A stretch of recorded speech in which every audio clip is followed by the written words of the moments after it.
अवधूत चिंतन श्री गुरुदेव दत्त श्री स्वामी समर्थ. आता महाशिवरात्री जवळ येत आहे, त्यामुळे आपल्या घरात कोणत्या ना कोणत्या धातूचे शिवलिंग असलेच, पण त्या धातूच्या शिवलिंगाची पूजा केल्याने आपल्याला काय लाभ मिळतो, आपल्या दैनंदिन जीवनात काय लाभ होतो, आपल्या कुटुंबाला काय लाभ मिळतो, हे आज आपण या व्हिडिओमध्ये 12 शिवलिंगांची माहिती जाणून घेणार आहोत. आणि शेवटी मी तुम्हाला सांगेल की आपण सर्व धातूंची शिवलिंगे आपल्या घरात ठेवून त्यांची पूजा करू शकतो की नाही. त्यामुळे व्हिडिओ अगदी शेवटपर्यंत नक्की पहा. त्यातला पहिला आहे सोन्याचे शिवलिंग. सर्वात आधी आपण सोन्याच्या धातूबद्दल बोलूया. जर कोणाच्या घरात सोन्याचे शिवलिंग असेल तर शास्त्र सांगते की जो सोन्याच्या शिवलिंगाची रोज पूजा अर्चा करतो त्याला महान भोगरूपी फळ मिळते. हे राजसी सुखाशी संबंधित सांगितले गेले आहे. म्हणजेच त्याला राजसी सुख प्राप्त होते. म्हणजेच या शिवलिंगाची पूजा करणाऱ्या व्यक्तीला ऐश्वर्य, राजयोग आणि सर्व प्रकारच्या भौतिक सुखांच्या प्राप्ती होतात. रत्नांचे शिवलिंग दुसरे आहे रत्न. रत्नापासून बनवलेल्या शिवलिंगांचा काय महिमा आहे. रत्न म्हणजे हिरा, पाचू, मोती यापासून बनवलेल्या शिवलिंगांची जर कोणी रोज पूजा केली तर रत्नांपासून उत्पन्न झालेल्या शिवलिंगाला धन देणारे समजावे. जर रोज त्याची कोणी पूजा केली तर धनाची वृद्धी होते. चांदीचे शिवलिंग तिसरा धातू आहे चांदी. चांदीसाठी शास्त्र सांगतात की पितृकार्य प्रसिद्ध. याचा अर्थ असा की जर पितरांचे कार्य सिद्ध करायचे असेल, म्हणजे पितृदोषाचे निवारण करायचे असेल किंवा पितरांचे समाधान प्राप्त करायचे असेल तर तुम्ही चांदीच्या शिवलिंगाची रोज पूजा अर्चा केली पाहिजे.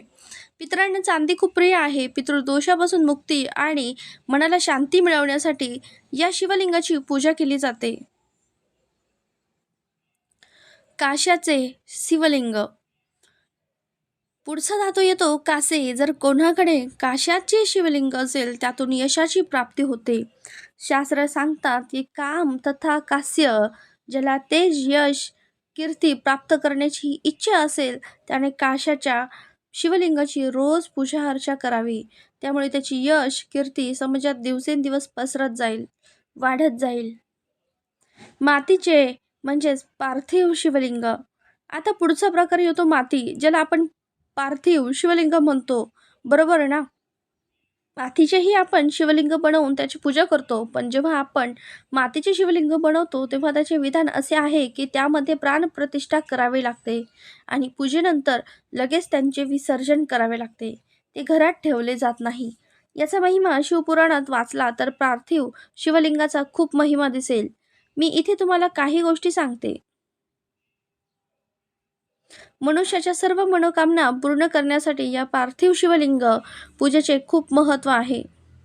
बघा, ज्याप्रमाणे सर्व पूजनीय देवांमध्ये शंभू म्हणजेच भगवान शिव सर्वश्रेष्ठ आहेत, त्याचप्रमाणे संपूर्ण शिवलिंगामध्ये पार्थिव शिवलिंग म्हणजेच मातीपासून बनवलेले शिवलिंग सर्वश्रेष्ठ मानले गेले आहे. महत्त्वाची टीप: मातीचे शिवलिंग म्हणजे आपण स्वतः आपल्या हाताने भगवंतांच्या नामाचा जप करत करत बनवलेले शिवलिंग. मार्केटमधून चिनी मातीचे रंगवलेले शिवलिंग आणणे म्हणजे पार्थिव पूजन नव्हे. शिवलिंग बनवण्यासाठी आपण तुळशीच्या मातीचाही वापर करू शकतो.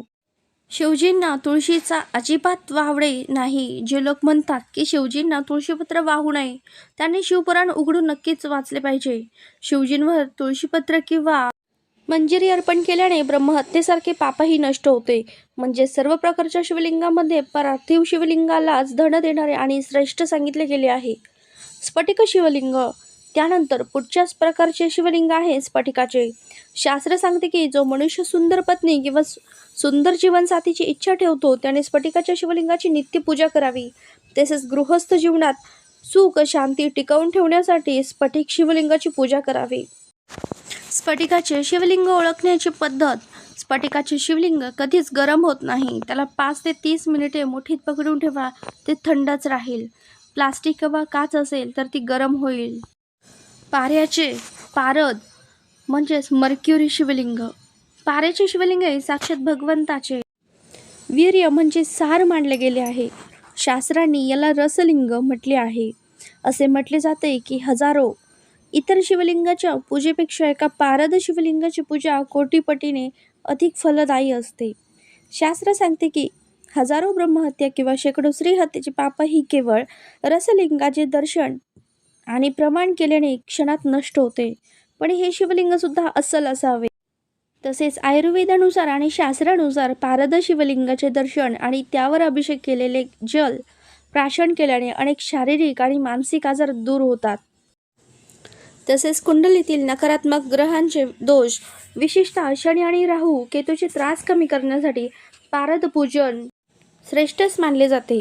बघा, पारा चंचल असतो, पण जेव्हा तो शिवलिंगाच्या रूपात स्थिर होतो तेव्हा तो भक्तांच्या जीवनातील अस्थिरता दूर करतो.